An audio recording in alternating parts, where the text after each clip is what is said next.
This is the story of how a small group of us, in need of housing, working with government and others, built a neighborhood for ourselves following the managed land settlement process.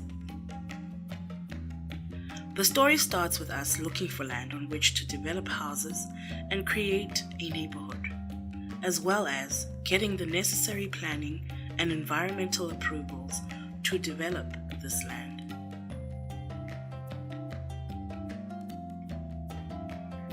We now had all the necessary approvals to start our managed land settlement project. As a group, we could now shift our attention to planning what the residential blocks in our project could look like and how we could hold the land in a secure way. We also looked at how we could get some basic level up services so we could move onto the land. We could now finally move onto the land. The land had been properly planned. We had access to basic services, and we also knew that we could not easily be kicked off the land. The challenge for us now was to use what little resources we could get to create a nice home and a neighborhood for ourselves. With very little besides our skills and resources, we had achieved quite a lot. Many of us had built some very nice homes.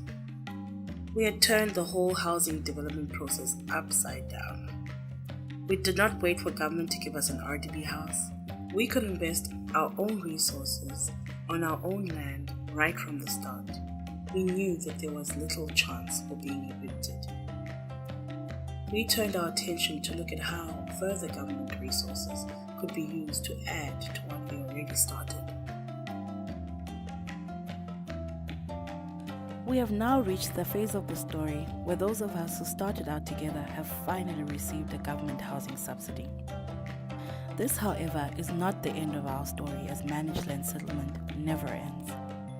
We now need to maintain what we have built and look at how we can improve our houses and neighborhoods so they better match our needs and aspirations.